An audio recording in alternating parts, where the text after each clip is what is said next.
안녕하세요, 복부인 여러분. 복자뱅크의 복자입니다. 지난 제 IRP 영상 잘 참고하셔서 공부 많이 하셨어요? 그리고 가입도 하셨죠?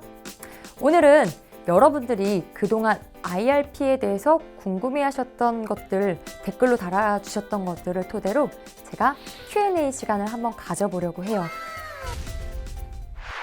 700만 원을 꼭 나누어 내야 할까요? 아니면 한 번에 내도 될까요? 라는 질문이었는데요. IRP는 입금에 대한 제한이 따로 없어요. 그래서 만들어 놓고 안 넣으셔도 그만이고, 넣는다고 하면 뭐 매월 얼마씩 입금을 해도 되고, 나 세액공제 받고 싶어 하시는 분들은 12월 마지막에 한꺼번에 700을 다 넣어도 전혀 상관이 없답니다. 50세 이상은 연금저축 플러스 IRP 토탈 900만 원까지 세액공제가 된다고 하던데요. 맞아요. 올해부터 3년간 만 50세 이상 가입자 중에 연소득 1억 2천억 원 이하인 근로소득자는 세액공제 900만 원까지 가능해요. 그러니까 이걸 계산하면 최대 148만 5천 원을 돌려받는다는 거죠. 와우. 중도해지하면 어떻게 되나요? 앞서 한번 이야기는 했지만요. 이 세액공제 받은 다음에 해지를 하게 되면 세제 혜택을 받은 납입 금액 플러스 운용수익에 대해서 16.5%의 기타 소득세를 토해내야 돼요. 다시 돌려주려면 뼈아픈 금액이긴 하죠. 다만 세액공제를 받지 않은 금액의 경우에는요. 서류를 제출하게 되면 감면받을 수가 있어요. 연금보험료 등 소득세액공제 확인서라는 걸 제출하게 되면 되는 건데요. 단 신규 후 동일 연도에 해지를 할 경우에는요. 제출 생략도 가능해요. 만들고 돈을 안 넣으면 어떻게 되나요? 상관없어요. 제가 앞에서도 이야기했지만 IRP는 납입이 자유로워서 매월 조금씩 내도 되고 여유자금이 생겼을 때 넣어도 되고 또 연말정산 혜택 받으려고 12월에 700만 원을 딱 넣어도 되고 심지어 안 넣어도 상관없답니다. 이건 팁인데요. 12월에 급하게 막 연말정산 때문에 제가 막 돈을 700만 원을 넣었어요. 근데 뭘 투자해야 될지 모르겠다 싶으면 일단 자금을 넣어두고 충분히 고민해도 돼요. 어떤 상품에 따로 가입을 하지 않아도 된다는 거죠. 물론 이럴 경우에는 아무런 이자는 받을 수 없지만 그래도 세액공제 혜택은 받을 수 있겠죠? 제가 이직을 할 건데 퇴직금을 받고 나서 바로 해지하면 어떻게 되나요? 퇴직금을 일시에 수령하게 되면요. 퇴직소득세라는 걸 내야 하는데요. 이걸 IRP 계좌로 이체를 해서 연금으로 받게 되면요. 퇴직소득세율의 70%만 연금소득세로 납부할 수 있으니 소득세가 30%로 경감되는 효과가 있어요.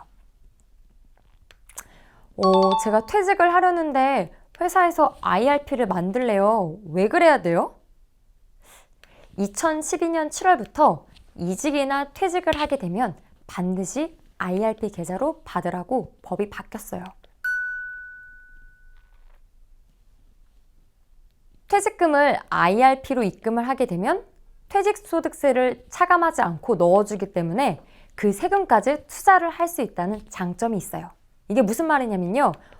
제 퇴직금이 1억이고 퇴직소득세가 500만 원이라고 하면요. 만약 이거를 그냥 통장으로 퇴직금을 받으면 내 통장에 500만 원을 제한 9,500만 원이 입금이 돼요.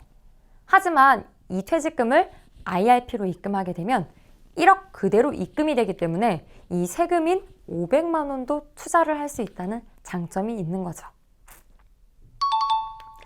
뭐 투자 비율이 70%, 30% 이런 비율이 있던데 투자 상품은 70%밖에 안 되나요? 네, 맞아요. 이 개인형 IRP의 경우는요. 계좌의 총 금액 중에 딱 70%까지만 위험자산을 넣을 수가 있어요. 여기서 말하는 위험자산이라고 하면요. 뭐 주식형 펀드, 채권 혼합형 펀드, 뭐 해외 채권형 펀드 뭐 이런 게 다 포함이 되겠죠? 저 IRP 가입하려는데 어떻게 해요? 라고 물어보신 분들이 계세요. 크게 4가지 단계가 있다라고 보시면 되는데요. 첫 번째, 필요 서류를 미리 준비한다. 필요 서류는 신분증과 자격별 증빙 서류겠죠? 두 번째, 원하는 금융기관의 계좌와 추가로 IRP 계좌를 개설하는 건데요. 이미 그 기관의 계좌가 있다면 IRP 계좌만 추가로 개설하시면 돼요. 그리고 세 번째, IRP 계약 확인을 금융기관에서 할 거예요. 그 제출하신 서류를 보고 가입 자격 증빙 자료를 확인하는 단계라고 보시면 돼요. 보통 당일 또는 다음날 정도면 개설되었다고 연락이 올 거예요. 그리고 마지막 네 번째, IRP 계좌가 개설되었다면 상품 및 한도를 설정하는 거예요. 여기가 조금 헷갈릴 수 있긴 한데요. 사고 싶은 상품, 즉 투자하고 싶은 상품을 골라서 얼마의 비율로 투자를 할 건지 등록을 해야 되고요. 그리고 연간 얼마나 납입을 할 건지 납입 한도를 설정해 주는 거예요. 그리고 자동이체까지 등록을 해두면요. 다음 달부터 출금이 될 테니까 좀 편하겠죠? 자동이체까지 완료했다. 그럼 IRP 계좌로 바로 돈을 입금하면요. 원하는 상품에 투자가 되면서 끝! 나요. 간단하죠? 가입했다가 바로 해지해도 되나요? 생각 없이 은행 갔다가 은행 직원이 가입하라고 해서 가입을 하긴 했는데 집에 와서 곰곰이 생각해 보니까 해지하고 싶을 때가 있어요. 걱정하지 마세요. 연말정산 혜택을 받지 않았다면 뱉어내거나 해야 할 건 전혀 없어요. 다만 수익이 났다면 그거에 대한 이자 소득세 정도만 떼고 돌려받을 수 있어요. 해지하는 거랑 연금으로 받는 거랑 얼마나 차이가 있나요? 해지를 하게 되면요. 퇴직소득세를 100% 다 내야 돼요. 그리고 발생한 수익에 대해서는 16.5%를 내야 하고요. 하지만 연금으로 수령을 하게 되면요.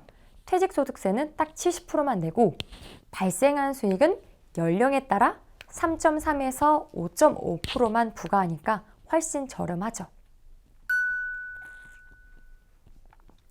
지금까지 IRP를 파헤쳐 봤는데요. 적금이나 예금처럼 우리한테 익숙하지 않기 때문에 아직도 어려울 수 있어요. 하지만 저 복자와 꾸준히 공부하다 보면 IRP도 그닥 어렵지 않게 느끼게 될 거예요. 복부인 여러분들에게 조금이라도 도움을 드리기 위해서 준비한 IRP 영상 도움이 되셨다면 좋아요와 구독 눌러주시고요. 늘 행복한 일만 가득하시기를 바랄게요. 그럼 안녕!